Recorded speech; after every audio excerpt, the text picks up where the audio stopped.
그것은 바로 아테네의 도기가 당시 지중해 세계에서 오늘날로 치자면 루이비통이나 샤넬 같은 명품으로 떠오른 것이었습니다. 독재자가 민주주의 발전에 기여했다. 이를테면 믿기지 않는 역사의 아이러니라고 해야 할까요? 어떤 학자는 이것을 가리켜서 1980년대 일본의 전자제품 같았다. 그 다양성과 독창성이라는 면에서 놀라울 정도인데요. 프린트, 그러니까 이것은 성경에 나오는 고린도전서, 고린도후서 있죠? 그 고린트를 말하는 겁니다. 여기에 이제 도전장을 내민 것이 바로 아테네였습니다. 테세우스가 칼리도니아의 거대한 멧돼지를 물리쳤다는 그런 전설을 그려놓은 장면입니다. 역동적이라고 느껴지지 않으시나요? 특히 그 LA에 있는 게티 박물관의 경우에는 6개월씩 2번이나 그 전시 기간을 연장하면서 성황리에 전시회를 열었다고 합니다.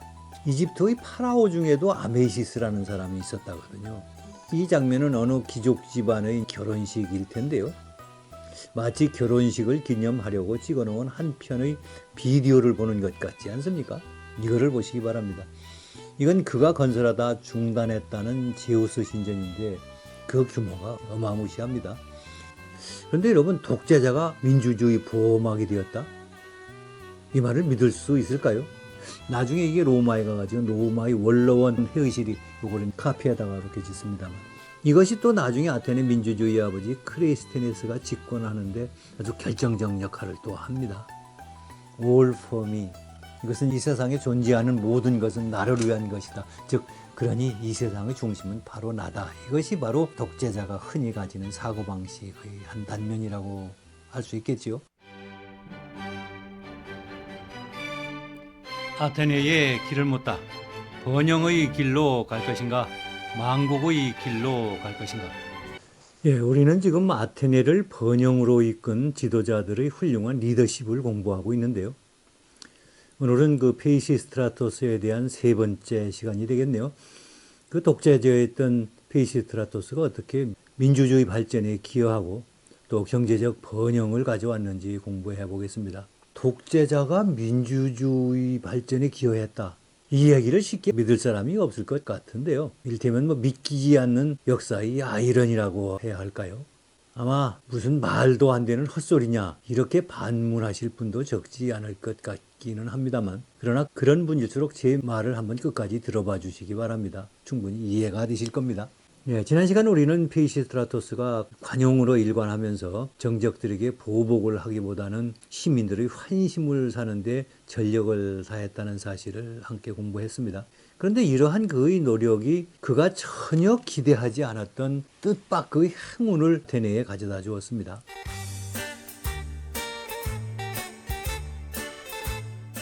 그것은 바로 아테네의 도기가 당시 지중해 세계에서 오늘날로 치자면 루이비통이나 샤넬 같은 명품으로 떠오른 것이었습니다. 제 생각으로는 아테네 도기에 그려진 이 비둘기 그림 하나만으로도 명품 반열에 들어가기에 충분하다고 생각하는데, 여러분들 생각은 어떠신가요? 혹 납득이 안 되시는 분들을 위해서 고대 지중해 연안에서의 도기 산업이라는 것은 무엇이었는지 그 역사부터 간략하게 말씀을 드려야 될 것 같습니다. 예, 지금부터 3,500년 전쯤이네요. 청동기 시대라고 그랬죠. 그 당시 지중해 연안은 해상교역이 지금 우리가 생각하는 것 이상으로 우리가 상상하기 어려울 만큼 발달해 있었는데요. 그 다도해의 섬들로 연결된 이 동지중해의 바다는 소위 고립과 단절이 아니라 연결과 교통의 편의성을 제공했거든요. 실제로 육상 운송보다도 해상 운송이 훨씬 화물을 나르는데 용이했기 때문입니다.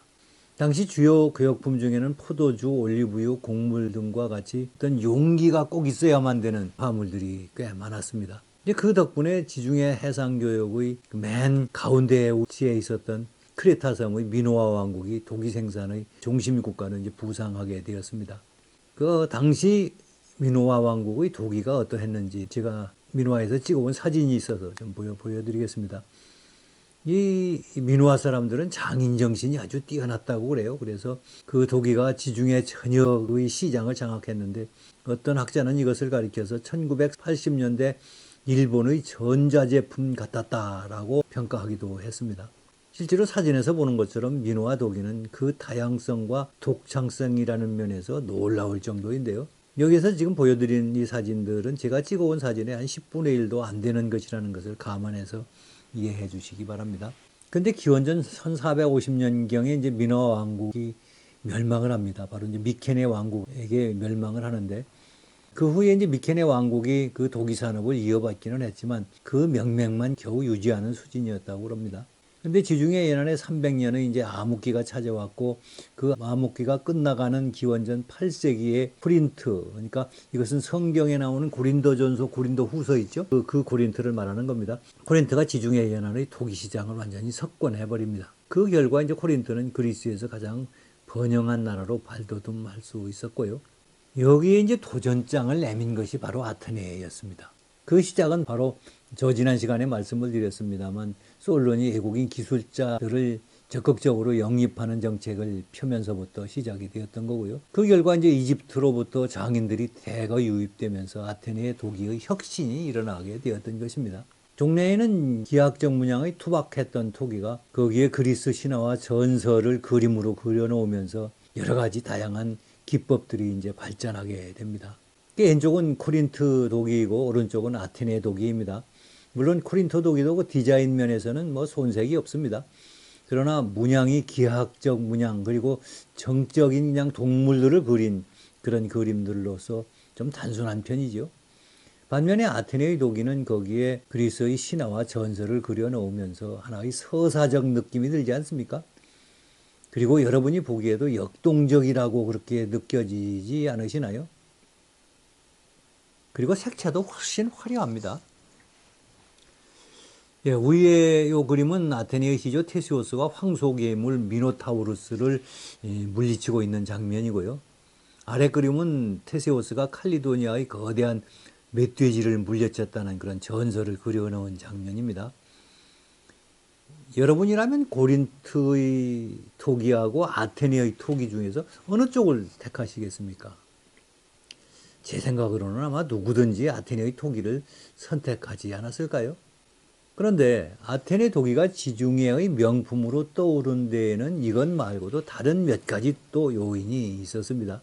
그 첫째는 경쟁이라는 요소입니다. 제가 지난 시간에 그 페이시스트라토스가 범아테네 운동 경기를 개최해가지고 그 우승자들에게 푸짐한 상품을 안겨주었다고 말씀을 드렸죠. 심지어 전차 경기 우승자한테는 140항아리의 올리브유를 줬다고 제가 말씀드렸는데, 페이시스트라토스는 이 시상품으로 쓸 도기들을 선정하는데 경쟁을 시켰어요. 그렇게 되니까 이제 도기 장인과 도기업자들은 어떻게 해서든지 여기에 자기의 작품이 선정되려고 이제 피나는 노력을 기울이게 되었던 것이고, 그 과정에서 아테네 도기의 혁신적 발전이 이루어지게 된 것이죠. 사람들이 이렇게 경쟁하게 됐던 것은 시상품으로 선정되면 그것은 돈방석이 앉는 것이나 다름이 없었거든요. 지중해 전 세계로 그 사람의 도기가 불티나게 팔려나가게 되었던 것이죠. 요즘도 그 올림픽 후원사가 되려고 그 대기업들이 엄청난 돈을 쏟아붓는 것도 뭐 같은 이유 아니겠습니까? 그리고 이제 아테네의 도기가 지중해의 명품이 된 두 번째 이유는 입소문 효과 때문이었습니다. 예를 들어 전차 경기 우승자가 이제 140항아리의 올리브유 항아리를 가지고 고향으로 돌아갔다고 칩시다. 그 사람이 그걸 어디 창고에다가 쌓아놓고서 문을 꽁꽁 걸어 잠근 채 소문이 날까봐 시시하고 그랬을까요? 아니죠. 정반대겠죠. 온 동네 방네 소문을 냈을 겁니다. 그리고 그에 그치지 않고 그 지방의 실력자라든가 재력가라든가 또는 명망가, 유력인사, 또 자기가 잘 아는 지인들, 이런 사람들한테 자랑 삼아서 올리브 항아리를 하나씩 선물하지 않았을까요? 저는 충분히 그랬을 거라고 봅니다. 이제 그렇게 되니까 자기 집에 이 아테네의 명품인 도기 암포라가 한 점 있느냐 없느냐 하는 것이 자신의 사회적 신분의 척도가 되었을 것 아닙니까? 또 이게 수십 년 지속되면서 아테네의 도기는 입소문을 타고 지중해 연안의 명품, 요즘으로 치자면 루이비통이나 샤넬, 에르메스 또는 구찌 등과 같은 명품으로서의 명성을 얻게 되었던 것이죠. 그런데 이러한 아테네 도기의 명성은 그 당시로 끝나지 않고 지금까지도 그게 이어지고 있습니다.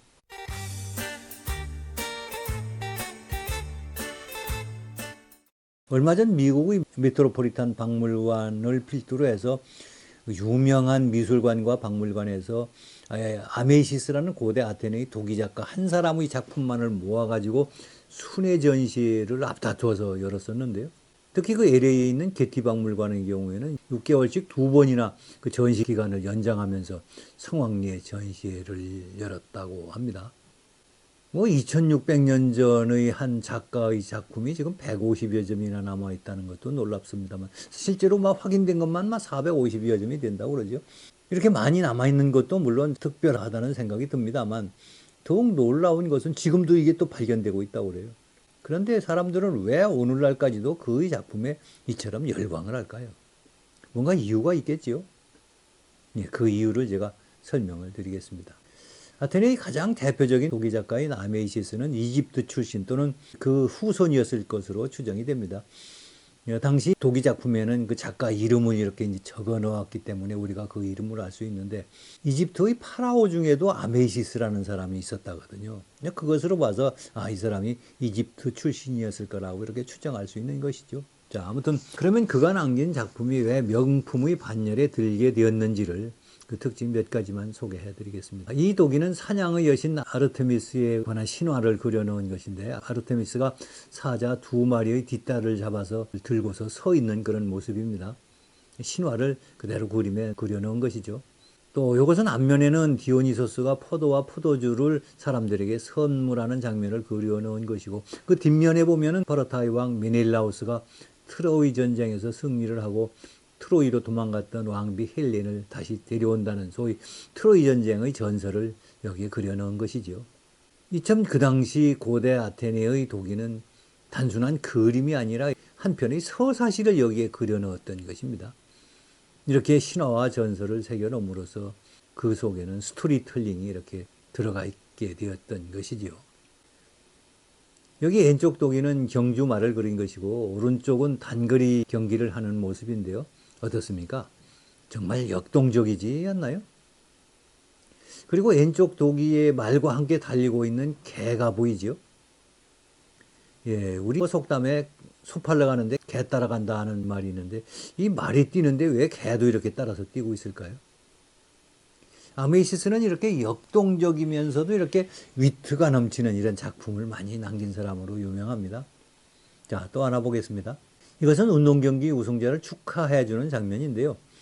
왼쪽은 투구를 벗어놓고 정강이 가리개를 막 신으려고 하는 찰나이고요. 한 남자가 월계관을 들고 기다리고 있습니다. 오른쪽 그림은 정강이 가리개를 막 신고 난 후의 모습인데요. 한 여자가 끈이 달린 작은 올리브유 병을 들고 서 있습니다.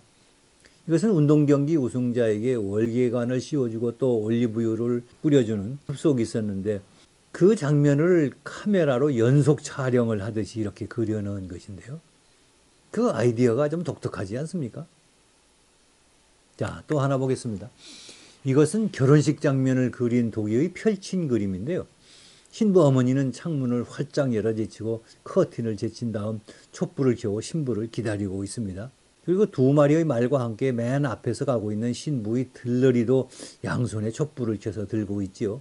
그런데 신부는 화관을 머리에 쓰지 않고 손에 들고 있습니다. 글쎄, 혹시 고개 단장한 머리가 헝클어질까 봐 그러는 것은 아닐까요? 아마 집에 들어갈 때쯤은 이걸 이제 써야 되겠지요. 그리고 한 대의 마차가 뒤따르고 있는데 신부의 아버지이거나 아니면 뭐 오빠가 될 수도 있겠죠. 어쨌거나 이 장면은 어느 귀족 집안의 결혼식일 텐데요. 마치 결혼식을 기념하려고 찍어놓은 한 편의 비디오를 보는 것 같지 않습니까? 자, 어떻습니까? 여러분, 이 정도이면 아테네의 도기가 지중해의 명품이 되기에 충분하다고 생각하지 않으시나요? 그 판단은 뭐 여러분에게 맡기겠습니다만, 그런데 또 예술이 예술로만 끝나서는 좀 싱겁지요. 또 사람이 먹고 사는 문제는 예술보다도 훨씬 중요한 것이니까요.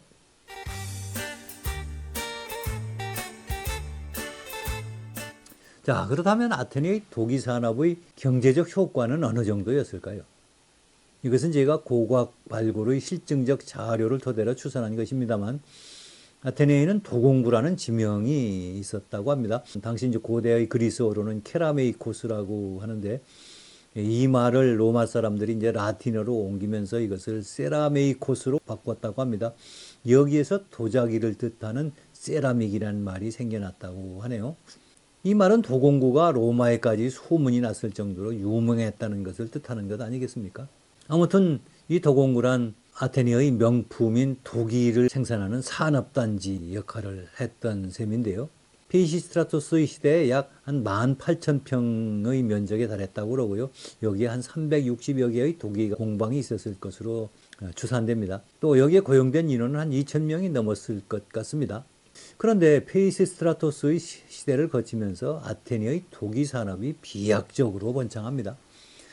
당초 성 안에만 국한되어 있던 도공구가 지도에서 보는 것처럼 성 밖까지 크게 확장됩니다. 그래서 페리클레스의 시대에 이르면 성 안에 본래 있었던 18,000평에다가 성 밖의 47,000평을 합하면 총 65,000평에 달하게 되었고요.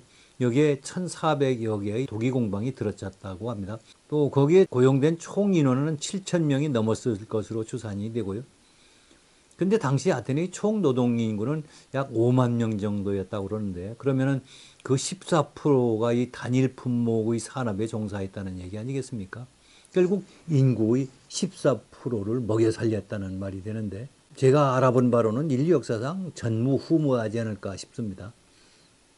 혹시 그런 예를 알고 계시면 뭐 저한테 연락을 주시면 감사하겠습니다만, 아무튼 올리브유와 함께 도기 산업은 아테네를 먹여 살리는 효자 산업이 되었던 것이지요. 참고로 이것은 도기를 굽는 가마터가 이제 발굴된 것인데요. 규모는 크지 않더라고요. 그러나 이것이 1,000여 개가 있었다고 그러니까 적은 규모라고 볼 수는 없겠지요.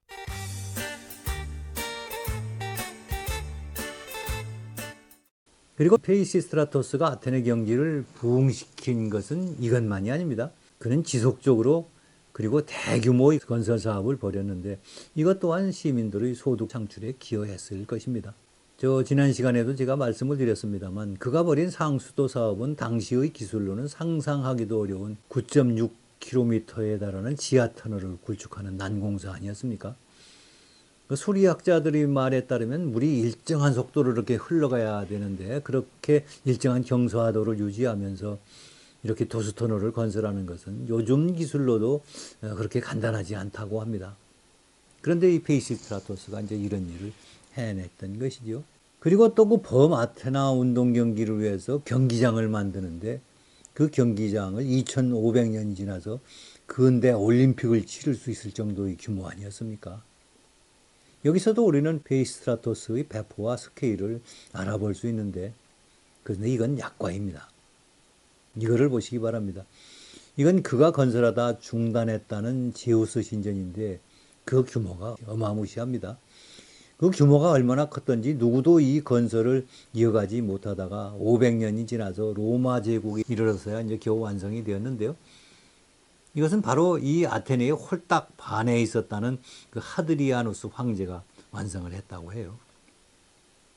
특히 이 사진에서 그 앞에 서 있는 사람들과 비교해보면 이 건물의 크기가 짐작되실 겁니다. 그렇다고 해서 그가 무지막지하게 건축물의 크기만을 추구하는 그렇게 무식한 사람은 또 아니었습니다. 이건 그가 건설한 에렉테이온 신전의 모습인데요.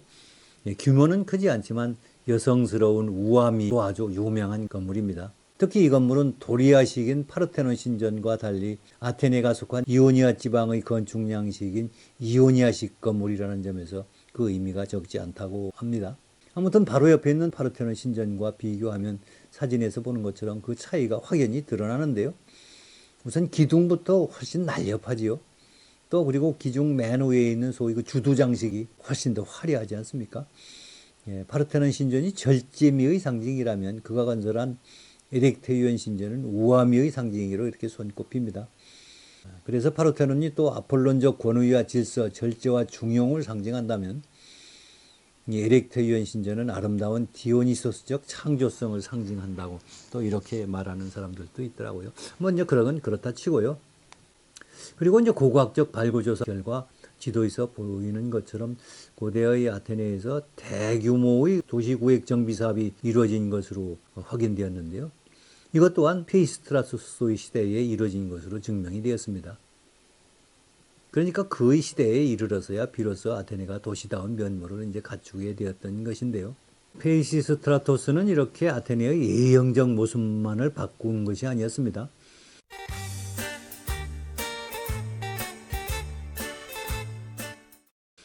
그의 지적 중에서 가장 중요한 것은 그는 비록 구테타로 집권한 참주의자, 독재자였지만 그때 막 싹이 트고 있었던 아테네 민주주의의 보호막이 되었고 또한 민주주의 발전에도 크게 기여하였다는 점입니다. 그런데 여러분, 독재자가 민주주의 보호막이 되었다? 이 말을 믿을 수 있을까요? 정말로 그럴까요? 어떻게 이러한 역사의 아이러니가 가능했을까요? 요거를 좀 같이 알아보겠습니다. 이것을 이해하려면 우선 우리는 고대의 그리스 아테네가 신화와 전설의 나라였다는 점에 주목해야 합니다. 정말로 많은 신화와 전설이 있었죠. 그런데 아테네의 모든 귀족들은 그들의 조상으로 거슬러 올라가다 보면 모두 이러한 신화와 영웅들의 전설에 연결이 됩니다. 이렇게 신화와 전설에 바탕을 둔 이들 귀족들은 일반 시민들의 입장에서 보면 선망과 존경의 대상이었습니다. 특별한 존재였다는 말이죠. 따라서 당연히 이들의 정치적 영향력 또한 우리가 상상할 수 있는 그런 최대치를 능가하는 수준이었습니다. 비근한 예로 솔론조차도 아테네의 총체적 국가개혁을 단행하면서도 그 귀족들의 기득권은 거의 손을 대지 못할 정도 아니었습니까? 이 점에 비추어 보더라도 이 페이시스트라토스와 같은 독재자가 아니었다면 아마 귀족들의 발호를 막지 못했을지도 모릅니다. 아니, 민주주의가 아니라 귀족종으로 넘어갔을 것이 저는 분명하다고 생각을 합니다. 이것은 제가 그냥 무턱대고 이렇게 추정하는 말이 아니고요. 나중에 페이시스트라토스의 시대가 끝나고 벌어지는 일들을 보면 그렇구나 하는 것을 여러분들도 아시게 될 겁니다만, 이것에 대하여는 이제 2주 후에 시작될 아테네 민주주의의 아버지 크레이스테네스에 대한 강의 시간에 제가 좀 더 자세하게 설명을 드리겠습니다. 그걸 들어보시면 그렇구나 하고 이해가 되실 텐데요. 그때까지만 좀 기다려 주시지요.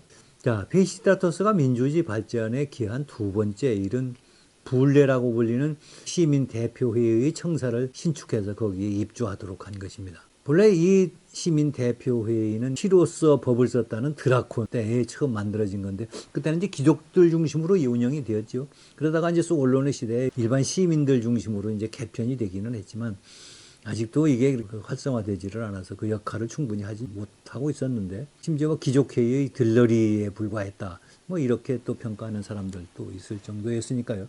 그런데 이렇게 이제 페이시스트라토스가 사진에서 보는 것처럼 건물을 지어가지고 입주시키는데, 그 건물 안에다가 이렇게 원형의 계단식 회의장까지 갖춘 청사를 지었잖아요. 나중에 이게 로마에 가가지고 로마의 원로원 회의실이 요거는 카페에다가 이렇게 짓습니다만, 이렇게 아주 멋진 건물을 지어서 입주를 시켰던 것이죠.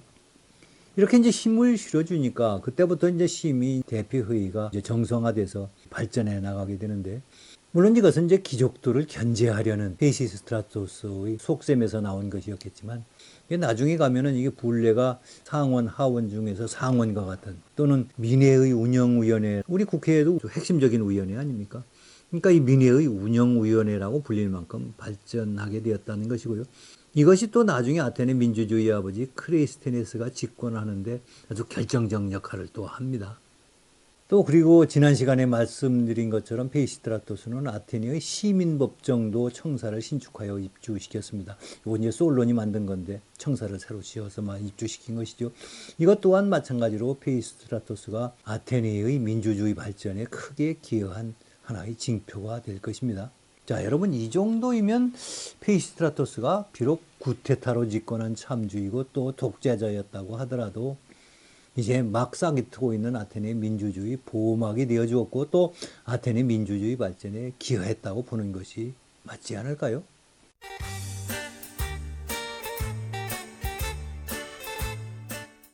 자, 그런데 페이시스트라토스는 어떻게 이렇게 많은 일을 할 수 있었을까요? 무슨 돈으로 했을까요?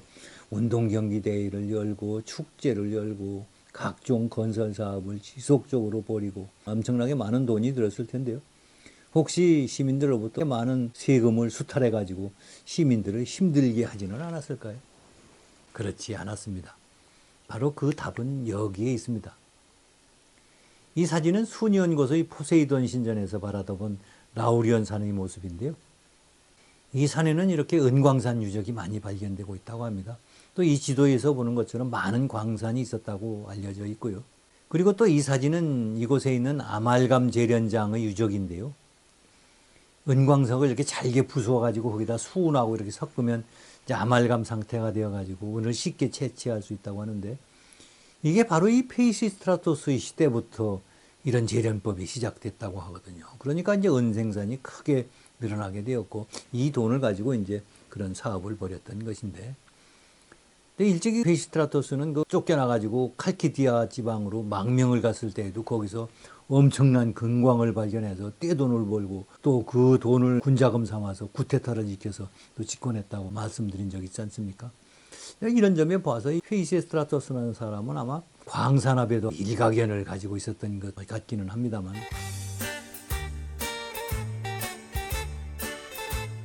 오늘 강의는 여기서 정리하도록 하겠습니다.